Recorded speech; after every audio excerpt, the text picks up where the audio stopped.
महासागर न्यूज. मंडळी नमस्कार, मी स्वप्नील दुधारे. खरं तर आजचा विषय खूप महत्त्वाचा आहे. राजकारणाची शिडी चढण्यासाठी जिल्हा परिषद सदस्य होणं हे अनेक तरुण आणि महत्त्वाकांक्षी पुढाऱ्यांचं स्वप्न असतं.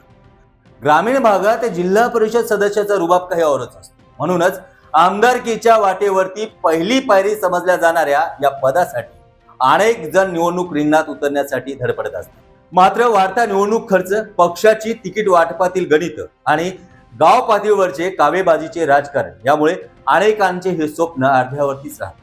पण आता निवडणुका न लढवता देखील जिल्हा परिषद आणि पंचायत समितीच्या सभागृहात सन्मानाने प्रवेश करण्याचा मार्ग आता मोकळा झाला. राज्य शासनाने नुकतेच एक महत्त्वाचा निर्णय घेतला असून आता महापालिकेच्या धर्तीवरती जिल्हा परिषद आणि पंचायत समित्यांमध्ये देखील नामनिर्देशित किंवा स्वीकृत सदस्याची नियुक्ती केली जाणार आहे.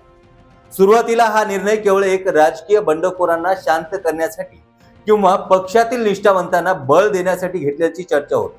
मात्र आता शासनानं या निवडीसाठी नियमावली आणि अटींची एक चौकट आणि तसा आराखडा प्रसिद्ध केला आहे.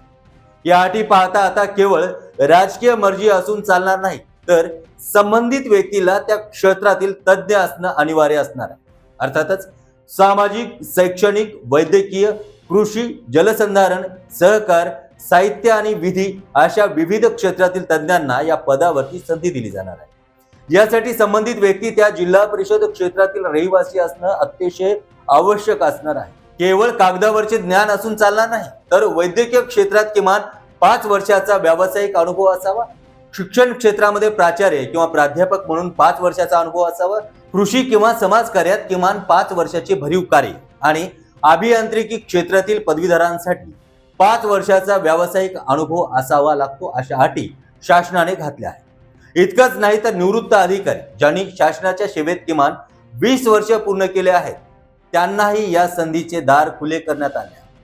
ग्रामीण विकास विभागाने या संदर्भात मसुदा तयार केला असून 3 जुलै रोजी तो प्रसिद्ध करण्यात आला आहे. यावरती 30 दिवसाच्या आत हरकती आणि सूचना मागवण्यात आल्या आहेत. नियमानुसार जिल्हा परिषदेच्या एकूण सदस्य संख्येच्या 10% किंवा 5 यापैकी जी संख्या जास्त असेल इतके नामनिर्देश सदस्य नियुक्त केले जाणार आहे.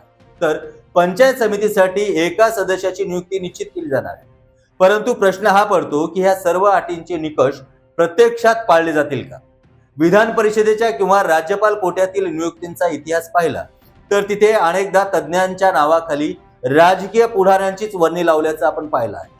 त्यामुळे आता जिल्हा परिषदेतही तज्ज्ञ व्यक्ती म्हणून खऱ्या अर्थाने समाजातील गुणवत्ताधारी व्यक्ती पोहोचणार की पुन्हा एकदा नेत्यांच्या मर्जीतील आणि फिल्डिंग लावून बसणाऱ्यांची वर्णी लागणार हे पाहणं औत्सुक्याचं ठरणार आहे.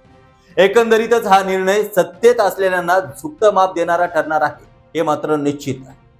आता कागदावरचे हे नियम कागदावरच राहतात की खऱ्या अर्थाने ग्रामीण विकासाला गती देणाऱ्या तज्ज्ञांची फौज जिल्हा परिषद आणि पंचायत समितीमध्ये उभी राहते, याकडे संपूर्ण राज्याचं लक्ष लागलं. या विषयावर आपल्याला काय वाटतं हे आम्हाला नक्कीच कळवा. पुन्हा भेटूया पुढील कार्यक्रमात. तोपर्यंत नमस्कार.